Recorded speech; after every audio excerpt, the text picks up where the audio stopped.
Welcome to the Wellness Lounge. On today's show, we will discuss the many benefits of massage and body work during pregnancy, the benefits of foot reflexology, and mental health during COVID-19. And of course, we will end our show with the Daily Drop. Stay tuned.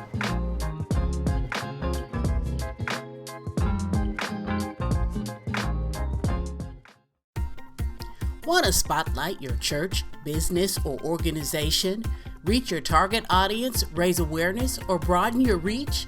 The Wellness Lounge offers several business opportunities across all our platforms, including television, digital, online, and on-show appearances. Television is still an excellent way to connect customers to your business, and digital offers opportunities to scale your brand and reach customers in a way that is in real time and increasingly personal. The Wellness Lounge offers affordable options for business and organizations of any size. And right now we're offering a special promotional rate for all new advertisers for the month of August who want to appear on the show or promote their event, services, or products on our digital platforms. For more information about advertising opportunities on the Wellness Lounge, email the Wellness Lounge at info@drtiffanytaft.com or visit our website at drtiffanytaft.com.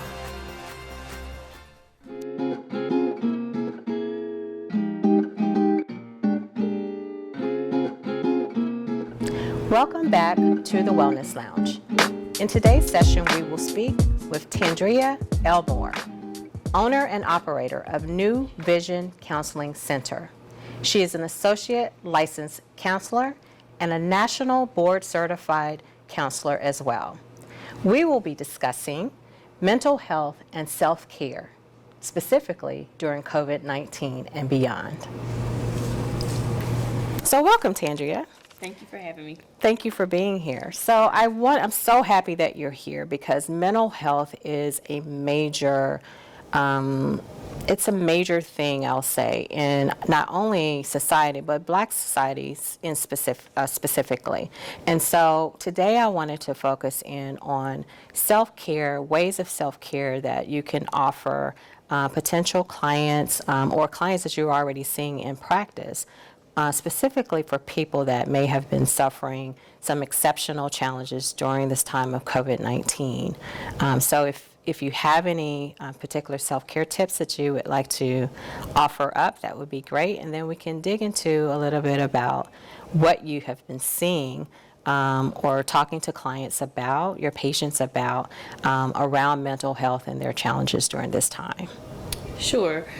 So the first thing that I like to tell my clients is to make sure that you stay active. Being that we are asked to stay at home and be in quarantine, it's important for clients to move outside of the home, whether it's in your neighborhood, in the park, and of course remaining safe. I also encourage clients to just do something that brings them happiness, whether it's watching a 30-minute television show, their favorite movie. Everything is digital now or virtual, so I encourage reaching out to friends via social media platforms or your Zooms or whatever the case may be. Also, reading a good book, exercising, that releases a lot of chemicals within our brains, so that assists with some of the anxiety and stress that many may be experiencing during this time. Excellent. Those are all excellent tips. So another question I would have is, tell me about what your typical day or your typical client might look like. Like, what are they are most concerned about? What are they looking to change or adapt or needing support with from your practice? Many of my clients come in with a presenting problem of stress and anxiety that may have been a pre-existing issue prior to COVID-19, but due to the pandemic, it has been exacerbated. And so, as I stated before, being at home and kind of being in isolation kind of accelerates those things. And so I encourage them to do things that can kind of center them, whether it be meditation, using some of the calming apps, using a diffuser with the essential oils that encourage and promote wellness and balance, and reducing some of that anxiety and some of that stress. Also, I always encourage them to, this may be a good time to speak with your counselor or your therapist more, because the thing is, this is an uncertain time, and so a lot of individuals, a lot of clients don't like the uncertainty, as we all don't, and so that increases the levels of stress, the frustration, and anxiety. Yeah, and so have you seen an increase also maybe in children, specifically maybe grammar school or teens, because I know that many of us have had to be quarantined for a very long time, and schools closed, they went more virtual early in the, late in the school year so far. Many seniors had to miss a lot of the senior level activities that they would have, closed out their year with. But even for younger people that are used to engaging more socially, being isolated now in homes, just with parents if they don't have siblings, or just with their siblings, has probably contributed to, I would say, maybe some mental health challenges, or maybe you call it something different for children. So what are the age groups typically that you have worked with, or that you're seeing this challenge being expanded to? I think it's affecting everyone across the board, all ages. My youngest client right now is 12 years old, with my oldest being 52. There are some, I apologize, my youngest client is actually 6 years old. Wow. And so one of the things that is kind of across the board as far as the children are concerned is they want to see their friends. They are used to being able to socialize, interacting with each other. And so even with the idea of possibly returning to school and not being able to socialize, many of the children they don't understand, they're confused, and they're frustrated. And so when school starts, I think it'll be very important for educators to address that on a social, emotional level specifically. And even with my clients, I am preparing them to begin school virtually and maintaining and managing that stress and that frustration that many of them have. Yeah, and I think that is so important as we all learn to navigate very differently during this time and beyond. So the other thing I would ask is, are there particular tips that you can give to parents or providers of children that can help support them moving through this time? Like, are there signs and symptoms that they should be watching for? Yes. Children are not as expressive verbally as adults are, so you may see some change in behavior. So I would say to monitor that. I would encourage there to be a lot more family engagement and involvement, because even though we're told and asked to be in isolation, we don't want too much isolation, where our young people are, staying in their room and not having any interaction with the individuals that are in their homes. So one of the things that I have incorporated with my clients is virtual self-bingo. And a lot of those things on the bingo card encourage parent and sibling interaction within the home. And so it's all things that they don't have to physically leave their home for, but it does require them to possibly go outside, cook dinner together, have a movie night, things of that nature. So things that are allowing them to interact with the individuals that are in their home. That's awesome. So I think that is a great way to kind of end this segment, but I definitely would love to have you come back and let's dig a little bit deeper into some of the other more the statistics and the more specific populations that may be experiencing challenges more than others, not to discount anyone, but we know we have a heavy veteran population that has suffered a very long time, and we have Black men and the Black population as a whole, but also there's different levels to this thing, right? So being inclusive and having a way, what may work for one may not work for the other, so having options is important. So what I'd like to say is if anyone out there is experiencing any problems with stress, anxiety, and more so than just I'm sad or you're crying, right, about a specific thing, this we're talking about is a sustainable emotion that does not feel good or put you in a bad state of mind.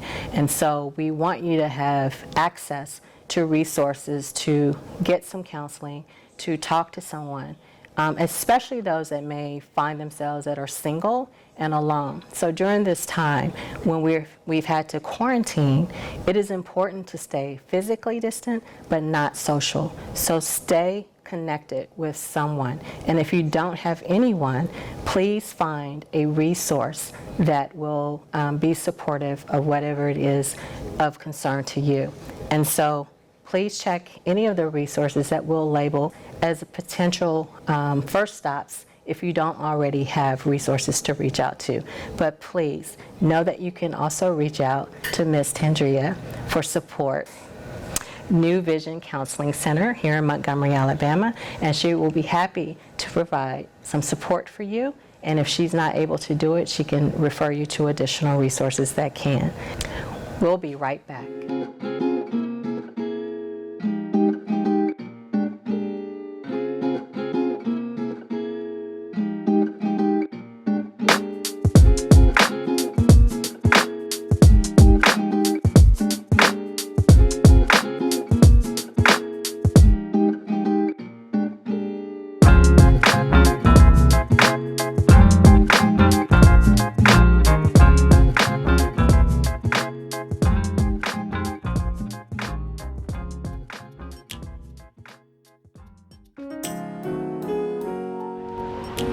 So on this episode of the Wellness Lounge, we take a moment to give honor and respect to Congressman John Robert Lewis.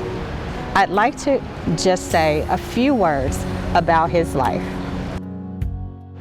Who am I?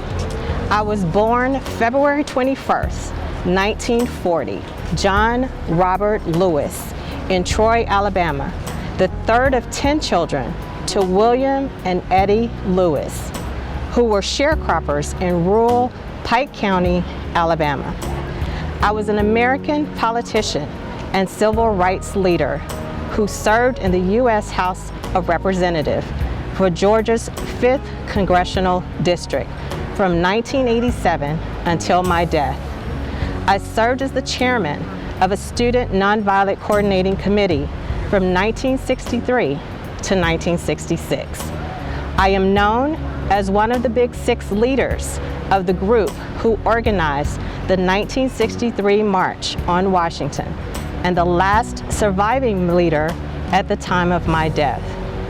In 1965, I led the Selma to Montgomery marches across the Edmund Pettus Bridge and was violently attacked in the incident which came to be known as Bloody Sunday, when Alabama police attacked civil rights demonstrators.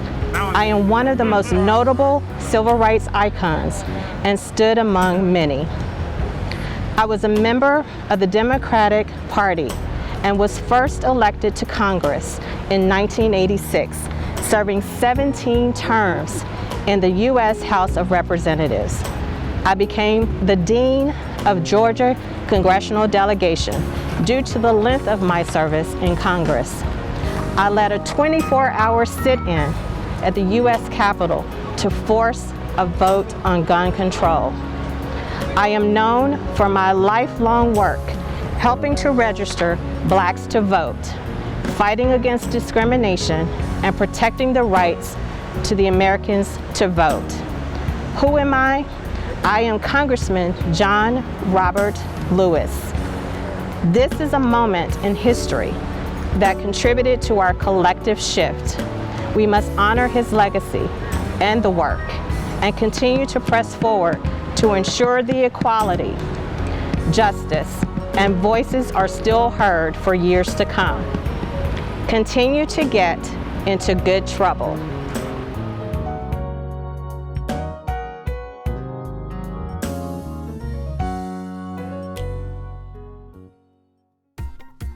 Want to spotlight your church, business, or organization? Reach your target audience, raise awareness, or broaden your reach? The Wellness Lounge offers several business opportunities across all our platforms, including television, digital, online, and on-show appearances. For more information about advertising opportunities on the Wellness Lounge, email the Wellness Lounge at info@drtiffanytaft.com or visit our website at drtiffanytaft.com.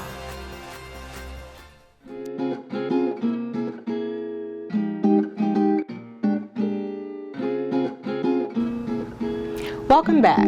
So today we're actually going to perform a prenatal massage for Brittany, who's 37 weeks today. So in about 3 weeks, she'll be welcoming her new little one in.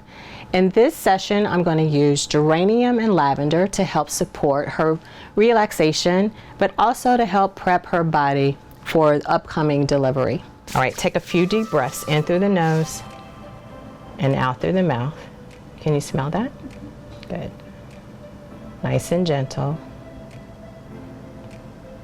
Excellent. And so one other thing, and I can already see little one is kicking. Baby will also respond to the massage as well. So not uncommon to be super active during this time. So as you can see, I've probably been working on Brittany maybe about 5 minutes or so, and she's already starting to relax. I can feel the muscles also in her back starting to soften up, which is great, becoming a lot more supple, which is what we want.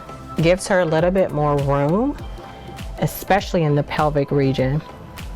So she says she's already starting to feel some of that activity of early prep for the baby to come. So we have some expansion in the pelvic region. So this is definitely going to help support that lower back and helping her to open up. She's also incorporated some at-home exercises, which I highly recommend, especially if you're not being very active during the pregnancy, to definitely consider those last 4 weeks to do things that are going to be supportive and helpful during your labor process. So I am actually using geranium and lavender during her session. And again, this is to support her overall balance and well-being. It's going to help with the hormone balance. So providing some emotional support, but also be supportive in helping her to get a more restful sleep. As moms get further along in the pregnancy and the belly starts to grow, it becomes a little bit more uncomfortable, or challenging, I should say, to get comfortable while they're sleeping. And of course they're lying on their left side, so that's the best opportunity to get oxygen to the baby. Okay. So now at this part of the session, I'm just going to give baby their massage as well. Baby's been quite active during this massage session. I can see the movement. I don't know about mom, if she can feel that, but I can definitely see how active. So I'm just doing gentle circular motions across the belly. That's helping to relax, but also probably challenging the baby a little bit in position. But because she's so close, he still has a little room. This little boy, she still has a little room to flip around quite a bit. But she can also enjoy this nice little infant massage before she actually comes earthside. All right, so once again, I'd like to just go over a few of the benefits to prenatal massage. I would highly recommend not having a prenatal massage prior to the end of your first trimester. So anytime after 20 weeks is usually okay, but please check in with your doctor or your midwife to make sure that there are no contraindications for your case. Otherwise, it is safe to have prenatal massage throughout your pregnancy all the way up into your actual due date. And it provides mind-body-spirit connection. It provides a way of connection between you and baby, but also provides a physical support in the body.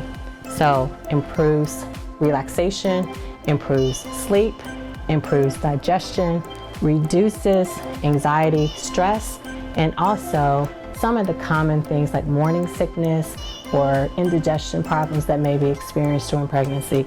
It can help support to either alleviate or reduce those symptoms.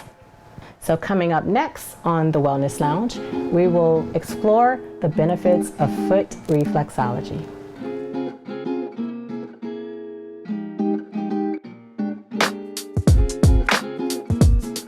And we're back.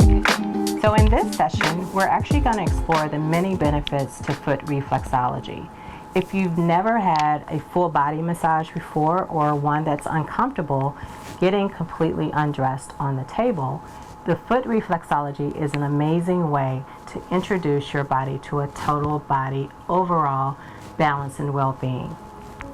On the feet, there are several different reflex points that correspond to all of the major systems and organs in the body. And so in today's session, I will be exploring those sections on her feet in order to see if there are any particular imbalances that she's experiencing today. In addition, I will be using a few different oils to help support her health and well-being. On Guard will be used as protection. Frankincense will be used for overall balance, well-being, healing. Balance, which is a blend, again, to support the overall body balance. And lavender, which is a great oil for stress, anxiety, and supporting restful sleep. So I'm going to cover the leg that I'm not working on and leave the one that I will start on uncovered. So the first oil I'm going to use actually will be On Guard. It would be for balance.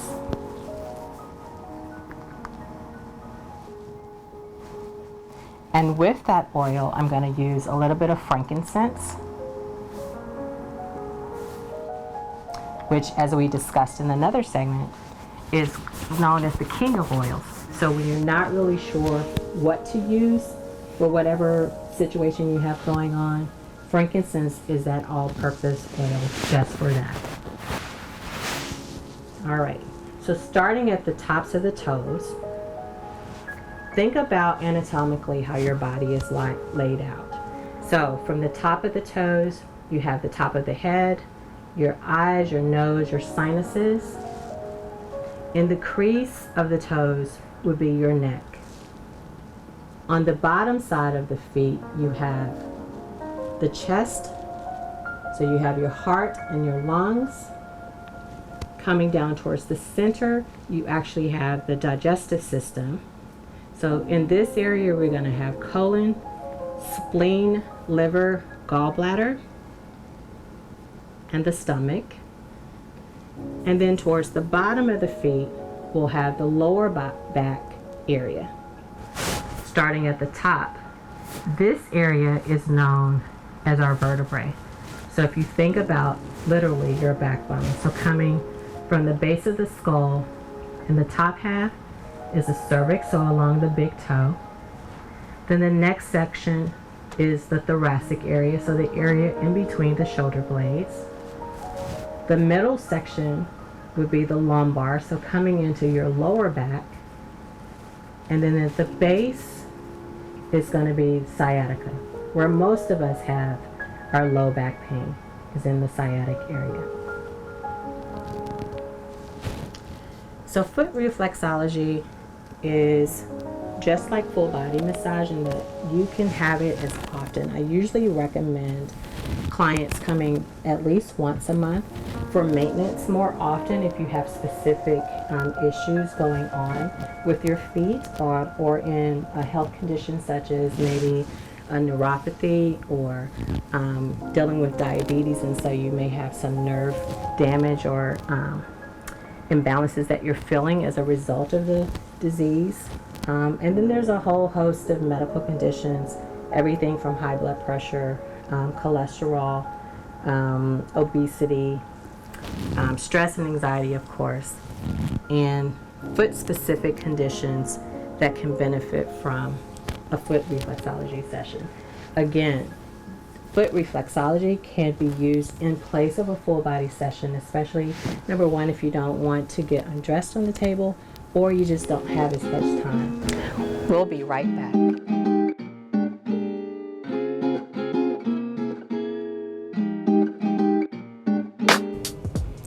In today's edition of the Daily Drop, I'm going to cover essential oils that are great for women's health, specifically in pregnancy, for mental health, and for the use during foot reflexology. So our first oil of the day is geranium. So geranium is historically thought of and used in the beauty industry.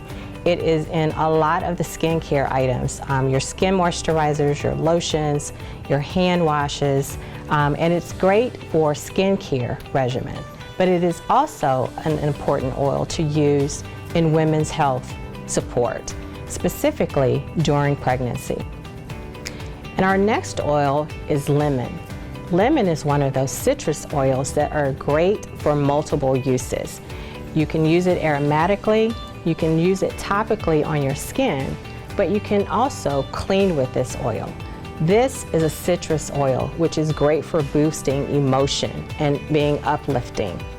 So lemon is great as used for antidepressant, as an antioxidant, and it's also an antiviral, which is very important, especially during this time of COVID-19. Our third oil for today is ylang-ylang. You can place this oil in any of your skincare products to use as a part of your skincare regimen, but also in your shampoos and your conditioner to help stimulate the scalp. So if you'd like more information on how to start your own journey with essential oils, please feel free to visit my website at www.drtiffanytaft.com. Thank you for visiting us in the Wellness Lounge, and remember to follow us via our website at www.drtiffanytaft.com.